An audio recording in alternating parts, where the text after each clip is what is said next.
Willkommen zu einem weiteren Video auf meinem YouTube-Kanal. Heute zeige ich euch, wie man den Kiel für die New Micromagic baut. Ich zeige meine Vorschläge.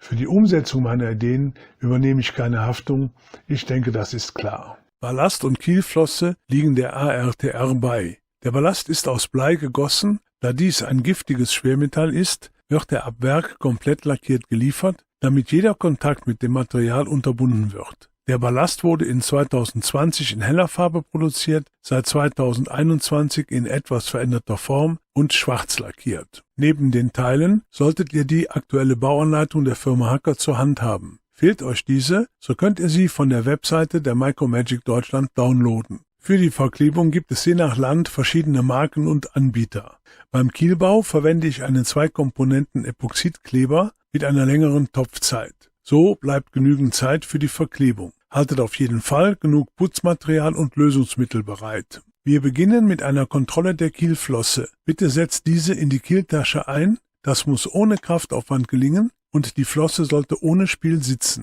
Wer Kiele früherer Produktion, Graupner usw.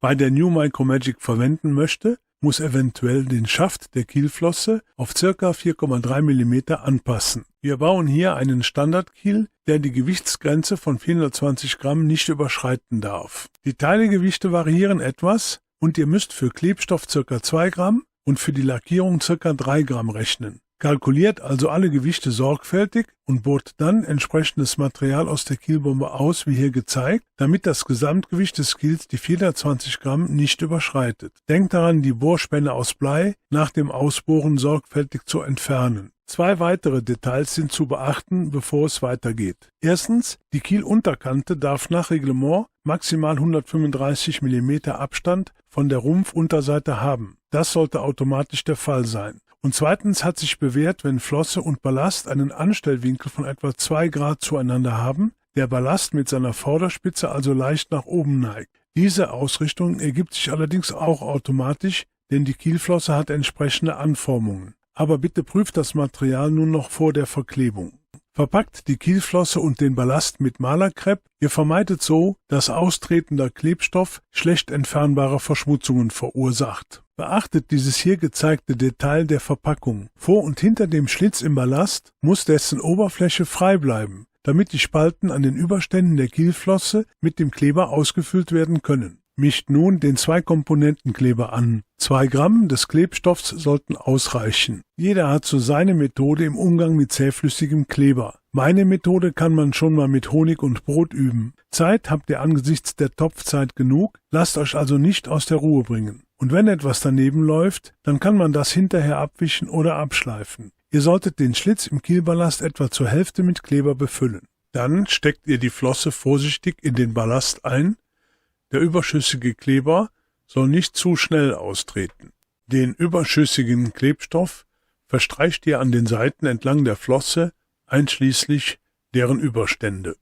Prüft zuletzt den korrekten Sitz der Flosse im Ballast anhand der Führungslinien. Die Flosse muss satt auf dem Ballast aufliegen. Den überschüssigen Kleber könnt ihr mit Lösungsmitteln abwischen oder nach Aushärtung beim Schleifen entfernen. Fixiert den Kiel gut und lasst die Verklebung nun 24 Stunden aushärten. Ist die Verklebung sauber und glatt gelungen, kann man den Kiel auch ohne weitere Überarbeitung benutzen. Aber wenn ihr ihn überarbeiten möchtet, kommen nun Spachtel, Grundierung und Lack sowie Schleifpapier und Muskelkraft zum Einsatz. Ich arbeite mit Sprühlack, aber man kann das auch mit dem Pinsel auftragen. Reinigung mit einem geeigneten Mittel nach jedem Durchgang empfehle ich sehr. Fürs Schleifen verwende ich Schleifpapier mit einer 600er Körnung oder feiner. Mit Nassschliff gelingt es eventuell etwas besser als mit Trockenschliff.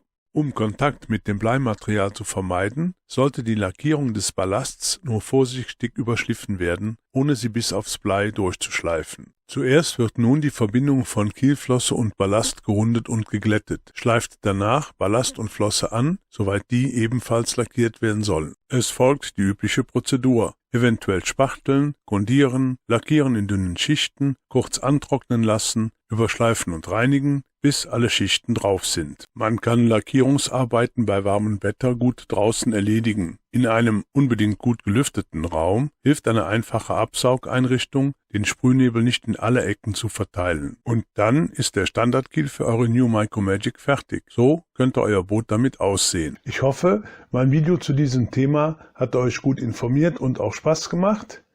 Ihr werdet immer wieder neue Videos zu diesem Thema der Micromagic auf meinem YouTube-Kanal finden. Also vielleicht bis demnächst.